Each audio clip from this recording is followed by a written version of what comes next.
గురుగారు చాలా అంటే చాలా చక్కటి వివరణ ఇస్తున్నారు. గోపాలకృష్ణ గారు అన్నయ్య దానికన్నా అసలు గోవుని సేవించే ఒక ధర్మమూర్తి అని చెప్పొచ్చేమో. నిత్యం గోమాతతో మీ నామస్మరణం కానివ్వండి, జీవితం కానివ్వండి దాంతో మమేకం అయిపోయింది. చాలా గొప్ప విషయం ఇది. అది మాటల్లో చెప్పలేకపోతున్నాను నేను. అంత గొప్ప విషయం అందరికీ సాధ్యమయ్యే విషయం కాదు. ఇక భగవంతుణ్ణి భగవంతునికి ఏ విధంగా దగ్గరగా వెళ్ళాలి అంటే ఇది మార్గంగా మీరు ఎంచుకునే విధానం చాలా గొప్పది. ఇక మనకి అమ్మ గోమాత ఆహ్, మన రోగాల్ని విముక్తి చేయడానికి కానివ్వండి, దాని నుంచి బయటపడేయటానికి కానివ్వండి, వైద్యంలో ఏ విధంగా ఉపయోగపడుతుంది?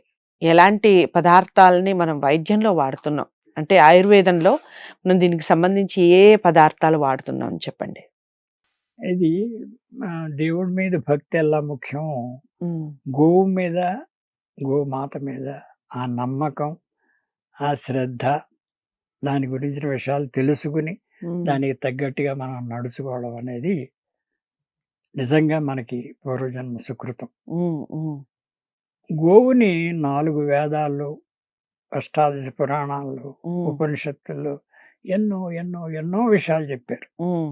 అసలు వేదం చదివితే తప్ప అసలు గోవు అంటే ఏమిటో నీకు తెలియదన్నాడు. అవును. గోవు యొక్క ఇంపార్టెన్స్ తెలియాలంటే వేదం చదవాలి. హ్మ్. ఇప్పుడు వేదం హ్మ్. చదివేవాళ్ళు, చెప్పేవాళ్ళు, వినేవాళ్ళు లేరు. హ్మ్. కాకపోతే అందుకే మనం మిస్ అవుతున్నాం. గోవు గురించి తెలుసుకోలేకపోతున్నాం. హ్మ్. గోవు ఏదో రోడ్డు మీద తిరిగే జంతువు అనుకుంటున్నాం. హ్మ్. అలా కాదు. గోవుని గురించి మీరు తెలుసుకోవాలి. అందుకే మనం గోవుని ఎలా నెగ్లెక్ట్ చేస్తున్నామో, మన తల్లిదండ్రులను వృద్ధాశ్రమంలో చేర్చేసి, వాళ్ళని వదిలేసి, వాళ్ళని సేవించకుండా పితృదేవతల్ని మనం నిజంగా చాలా గొప్ప విషయం అండి. చాలా గొప్ప పోలిక అసలు. నిజంగా. హ్మ్. అని శాస్త్రంలో ఉంది, వేదంలో ఉన్నది. హ్మ్. హ్మ్. అలాగా నేను యాక్చువల్‌గా ఆహ్, నేను సినిమా డైరెక్టర్‌ని, ప్రొడ్యూసర్‌ని, సినిమాలు చేశాను. అవన్నీ వదిలేయండి. హ్మ్. వదిలేస్తే తర్వాత ఎన్టీ రామారావు గారు చీఫ్ మినిస్టర్‌గా ఉన్నప్పుడు నన్ను మద్రాస్ నుంచి ఇక్కడికి వచ్చేయమని, హ్మ్. గవర్నమెంట్‌కి డాక్యుమెంటరీ ఫిల్మ్స్ చేయాలి మీరని నన్ను హ్మ్. అపాయింట్ చేసి, హ్మ్. చాలా డాక్యుమెంటరీ ఫిల్మ్స్ నా చేత చేయించారు. ఓహ్! ఆంధ్రదేశం అంతా తిరిగి చాలా స్కీమ్స్ మీద చేసి, హ్మ్. అవన్నీ హ్మ్. థియేటర్‌లో రిలీజ్ అయ్యేవి సినిమాలు. హ్మ్. హ్మ్. అయిపోయిన తర్వాత ఇలా డాక్యుమెంటరీ మీద ఒక అవగాహన నాకు కలిగించాడాయన. హ్మ్. తర్వాత ఆయన వెళ్ళిపోయిన తర్వాత నేనేం చేయాలి? ఇక్కడ హైదరాబాద్‌లో ఉండి ఏం చేయాలి? మద్రాసులో 30 ఏళ్లున్నాం. ఏం హ్మ్. చేయాలి అని హ్మ్. అనుకుని, నేను డాక్యుమెంటరీ ఫిల్మ్స్ చేయడం మొదలుపెట్టాను. హ్మ్. ఫస్ట్ డాక్యుమెంటరీ ఫిల్మ్ దేని మీద చేయాలి అని నాకెందుకు ధ్యాస కలిగింది నాకు తెలీదు. హ్మ్. అది గోమాత యొక్క స్ఫూర్తి నాకు హ్మ్. కలిగి, హ్మ్. 'కామధేను' అనే ఓ డాక్యుమెంటరీ చేశా. ఓకే. ఒక్క హ్మ్. రీలు 10 నిమిషాల సినిమాకి రూ. 1,00,000 ఖర్చయింది నాకు. హ్మ్. ఆ రూ. 1,00,000 ఖర్చయితే అందరూ నవ్వారు. హ్మ్. ఇదేంటండి గోవు గురించి డాక్యుమెంటరీ ఎవడు చూస్తాడు? ఎవడికి కావాలి? హ్మ్. అని జనరల్‌గా అంటారు మీరు చెప్పినట్టుగా గోవు అంటే తీసి పారేస్తారు అలా. అంటే దానికి నంది అవార్డొచ్చింది. ఓహ్! హ్మ్. దాంతో నాకు కొంచెం నమ్మకం కలిగింది. ఇంకా దాని గోమాత గురించి నడిచొచ్చేసింది అది ఇంటికి. నంది నడిపిస్తోంది. అవార్డొచ్చింది గదా! నడిపిస్తోంది.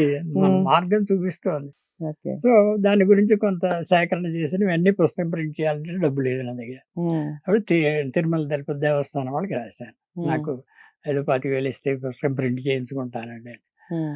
వాళ్ళు మీటింగ్ పెట్టి వాళ్ళ హ్మ్. బోర్డ్ మీటింగుల్లో ఇలాంటి పుస్తకం అసలు గోవు గురించి ఇంతవరకు మన దాంట్లో లేదు.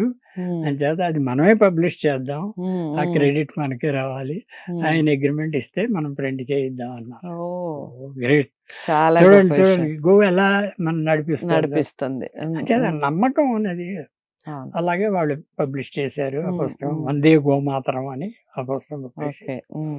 ఇలాగా దీని మీద ఇంకా రీసెర్చ్ చేసి 8 పుస్తకాలు రాశా. ఓకే. దాంతో తృప్తి కాలేదు నాకు. హ్మ్. ఇంకా చేయాలి, ఇంకా చేయాలి. హ్మ్. వేదాలు, ఉపనిషత్తులు, పురాణాలు నాకు చదువు రాకపోయినా అన్నీ స్టడీ చేశా. స్టడీ హ్మ్. చేసి 620 పేజీలు ఒక పుస్తకం. 'గోమాత అద్భుత శక్తి' అని ఒక పుస్తకం రాశా. హ్మ్. అది చిన్నజీయర స్వామి, ఆహ్, కోటేశ్వరరావు గారు వీళ్ళందరూ కూడా చాలా అప్రిషియేట్ చేశారు. అసలు హ్మ్. అసలు స్ఫూర్తి ఎలాగ మనం డ్రైవ్ చేస్తుందో దాని మీద డాక్యుమెంటరీ ఫిల్మ్స్ చేశాను. ఓకే. దాని మీద గోగీత అని భగవద్గీతలాగా గోగీతని తయారు చేశాను. హ్మ్. హ్మ్. ఇలాగ రకరకాలుగా నడిపిస్తుంది నాకు తెలీదు. గోమాత డ్రైవ్ అది. హ్మ్. అంచేత ప్రతి వాళ్ళు గోవుని నమ్మండి. దాన్ని నేను ఇప్పుడు గోమూత్రం తీసుకుంటాను.